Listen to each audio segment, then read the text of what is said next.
Assalomu alaykum. Men Po'lat G'anoylar, Samarqand davlat universiteti Urgut filiali 4-bosqich talabasiman.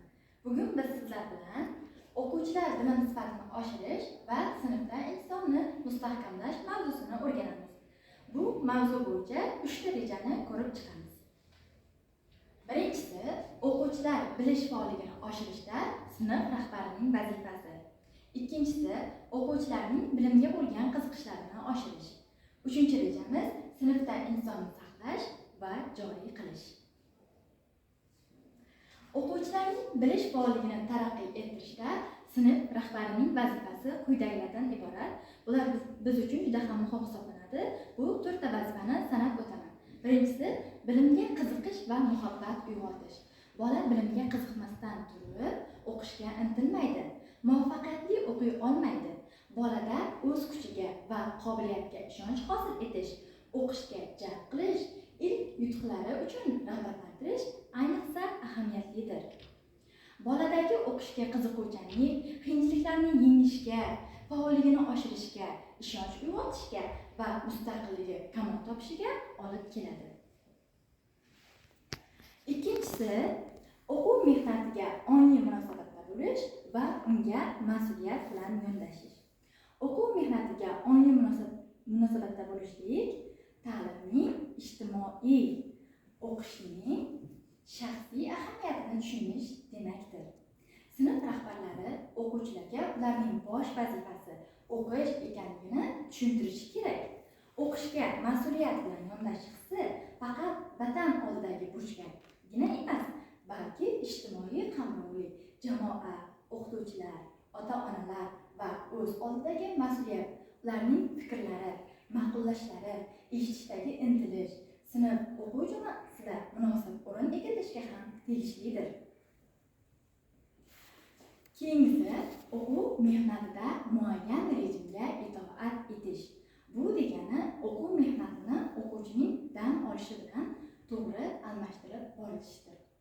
O'qishda o'rtoqlarcha o'zaro yordam uyushtirish, o'rtoqlarcha o'zaro yordam sinfda ulgurmovchilikning oldini oladi va sinfning jipsligini yanada mustahkamlaydi, jamoatchilik ruhining shakllanishiga olib keladi. Keyingisi, sinf o'qituvchilari bilan hamkorlik. Sinf rahbari ta'lim-tarbiyaviy ishlarni faqatgina o'zi emas, balki o'sha sinfda dars beruvchi boshqa o'qituvchilar bilan hamkorlikda olib borish maqsadga muvofiq hisoblanadi. Endi bevosita ana shu ishlar mazmuniga bilan tanishib chiqamiz. Sinf rahbari tarbiyaviy ishlarni amalga oshirish jarayonida o'qish nafaqat har kimning shaxsiy ishi, balki ijtimoiy ahamiyatga ega bo'lgan ish ekanligini o'qituvchi o'quvchilarga to'g'ri mazmunda tushuntirib berishi lozim. Mustaqil davlatimiz, butun xalqimiz maktab dargohidan chuqur bilimli, hayotga har tomonlama tayyorlangan kishilarning yetishib chiqishini kutmoqda. Bular haqida sinf majlislarida har bir o'quvchi bilan alohida yoki bir guruh qilib, o'quvchilar bilan o'tkaziladigan suhbatlarda, turli tarbiyaviy tadbirlarda sinf rahbari batafsil gapirib beradi. O'qish bu jiddiy mehnat ekanligini va bunga astoydil yondashish, katta mas'uliyat bilan qarash kerakligini bolalarga tushuntirib borishimiz lozim. Bilim takrorlash mevasidir, degan edi Abu Rayhon Beruniy. Sinfda va uyda ko'p va jiddiy ishlaydigan bolalar odatda o'qishda va mehnatda katta muvaffaqiyatlarga erishadilar. Har qanday muvaffaqiyatning zamirida tinimsiz mehnatdir. Bolalarni o'qishga mas'uliyat bilan qarash ruhida tarbiyalash kerak. Sinf majlislarida vaqti bilan mazkur masalalar butun mazmun mohiyati bilan muhokama qilinishi, shu orqali o'quv mashg'ulotlariga loqaydlik bilan qaraydigan o'quvchilarga sezilarli ta'sir o'tkazish mumkin. O'quvchilarning bilimga bo'lgan qiziqishlarini oshirish. O'quvchilarning bilimga bo'lgan qiziqishlarini oshirishda ularning nazariy bilimlarini mustaqil ravishda qo'llay bilishlarini hisobga olish ayniqsa muhim hisoblanadi. Bu tajriba juda ko'p maktablarda muvaffaqiyatli qo'llanilib kelinmoqda. O'quvchilarga biron bir fan bo'yicha ko'rgazmali qurol yoki biror jism yasab kelishni ularga topshiriq sifatida berishimiz maqsadga muvofiq hisoblanadi. Bu yozuvda bunda harakat qilsang, bu sening qo'lingdan keladi. degan gapni uning qulog'iga qo'yish kerak. Buni o'quvchi nafaqat oddiy topshiriq, balki o'qituvchining ishonchi sifatida ham qabul qiladi. To'g'risini aytganda, bunday narsalarni yasash uchun o'quvchi yetarli nazariy bilimga ega bo'lishi kerak. O'quvchi topshiriqni puxta qilib bajarish uchun u yoki bu fan asoslarini o'rganishga, o'z bilimlarini chuqurlashtirishga harakat qiladi. O'zi yasayotgan o'quv quroliga, ushbu fanga nihoyatda qiziqib qoladi. Shu bilan birga har bir yasalgan narsa zamirda mehnat yotganligini his qiladi. Sinf va maktab jihozlarini avaylashga o'rganadi. Maktab o'quvchilarining bilimga qiziqishi ularning hayotiy ehtiyojlariga bevosita bog'liq hodisa hisoblanadi. Maktab hovlisidagi bog', tokzor, issiqxonada o'tkaziladigan amaliy jarayon, ya'ni daraxtlarni yuzash, har xil hayvonlar solish, ularni parvarish qilish, bog' kesish, daraxt o'tkazish, issiqxonalarda pomidor, sabzavotlar yetishtirish qoidalari o'quvchilarda katta qiziqish uyg'otadi. Bu hol ularni botanika, geometriya, geografiya, mehnat fanlariga havas, ularni sevib o'rganishga rag'bat uyg'otadi. Axir, yuqoridagi fanlardan chuqur bilim va malaka hosil qilmay, mazkur narsalarning mohir ustalari bo'lib yetishish mumkinmi? Bolalarda ijtimoiy fanlarga qiziqishni orttirish uchun ularni turli madaniy ma'rifiy tadbirlarga tortish ahamiyatlidir.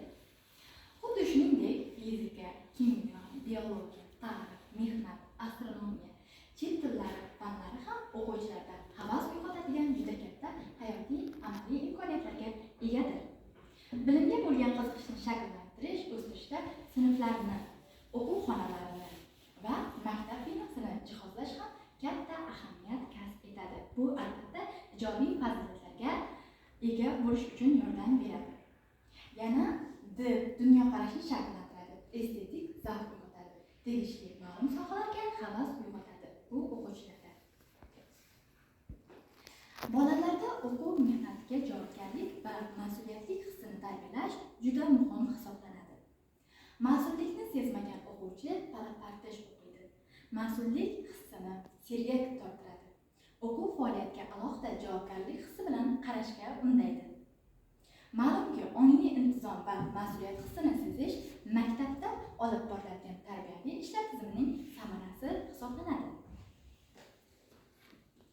Bolalarning intizomli bo'lishda sinf rahbarining vazifasi katta.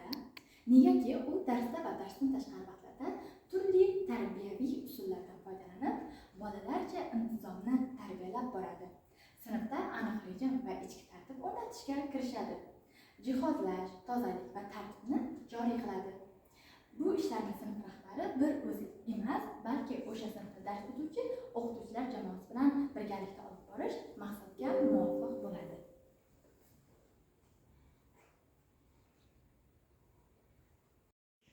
Sinfda intizomni saqlash va joriy qilish faqatgina sinf rahbarining ishi deb tushunuvchilar ham uchrab turadi. Aslida bu mutlaqo noto'g'ri fikr. Intizom uchun butun sinf, pedagog jamoa mas'uldir. Intizomni tarbiyalash juda qiyin va murakkab tarbiyaviy jarayondir. Shunisi ham borki, ko'p vaqt qilingan mehnatni bir paytning o'zidayoq yo'qlab chiqarish ham hech gap emas. Masalan, sinf rahbari va ayrim fan o'qituvchilari darslarda bolalar jim, intizomli o'tirishadi. Darslarni berilib tinglashadi. O'quv yumushlari bilan band bo'lishadi. Ba'zi o'qituvchilarning darslarida, uning esa aksi, bolalar qiy-chuv qilishadi, bir-biriga qog'oz otishadi. Partaning ostiga kirib yashirinishadi. Natijada o'qituvchi tajanglashadi.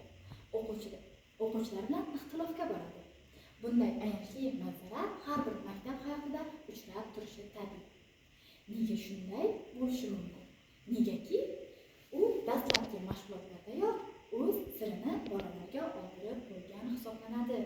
O'ta ko'ngilchanlik, so'zlari, harakatlari ta'sirsiz, bo'shan, muloyim, bolalarni o'ziga jalb qila olmaydi. Tashkilotchilik qobiliyatiga ega bo'lmaydi bunday o'qituvchilar sirasiga kiradiganlar. Xo'sh, natija nima bo'ladi? O'qituvchi o'z kayfiyatini buzadi. Jismonan charchaydi. O'quvchilarni uradi. Dars maqsadiga erishish u yoqda tursa, darsni to'liq o'tolmaydi. o'quvchilar intizomni buzadi. Sinfda tarqoqlikni, boshboshdoqlikni vujudga keltiradi. Mana sizga birgina bo'shang o'qituvchining keltirgan ziyoni. O'quvchilarda intizomni tarbiyalamasdan turib, ularni maktabga, atrof muhitga, kishilarga, darslarga to'g'ri munosabatda bo'lishga, uy vazifalarini bajarishga, sarimjonlikka o'rgatish qiyin. Ongli intizomni tarbiyalash maktabning asosiy vazifasi hisoblanadi. Sinf rahbarlari xuddi shunday holatlarga o'z e'tiborlarini qaratishi lozim albatta. Butun sinf o'quvchilari oldiga yagona pedagog talablarni, qattiqqo'llikni, sinfda intizomni saqlash, o'quvchilarga bo'lgan talabchanlikni oshirish alohida vazifa qilib qo'yilishi lozim. Sharqning mashhur faylasuf shoiri Shayx Sa'diy agarda muallim bo'lsa beozor, bolalar sinfni qilishar bozor deb naqlni bejiz aytmagan. Yana shuni ham aytish kerakki, intizom deganda bolalarning partada qimirlamay o'tirishini emas, balki ongli intizomni tushunish kerak. Ko'pgina o'qituvchilar o'zicha intizom o'rnatmoqchi bo'ladilar. Sinfga qosh qovog'idan qor yog'dirib kiradilar. Dag'dag'a qilib bolalarni siquvga oladilar. Gah desa qo'lga qo'nadigan qilmoqchi bo'ladilar. Bu mutlaqo noto'g'ri fikr hisoblanadi. Bu bilan mutlaqo kelishib bo'lmaydi ya'ni. Zo'ravonlik asosiga qurilgan tartib yaxshilikka olib bormaydi. Bu murg'ak qalblarga adovat urug'ini sochadi. Ularni sovuqqon, qo'rqoq, jur'atsiz, yolg'onchi, ozuqa qilib qo'yadi. Darslardagi tartib intizomni saqlashning eng yaxshi usuli o'quvchilar ishonchini qozonishdir. Darsni qizg'in, ijodiy, ko'rgazmali qurollar yordamida ularning havasini va hayratini keltiradigan holatda lol qoldirish, dars o'tilgach birorta ham o'quvchini beish qoldirmaslik, har biriga o'ziga xos amaliy topshiriqlar berish maqsadga muvofiq hisoblanadi. Intizomli bo'lish nafaqat maktabda, balki o'quvchining kelgusi hayotda ham asqotishi turgan gap. Chunki inson hayotining jigar va murakkab so'qmoqlarida ham tartib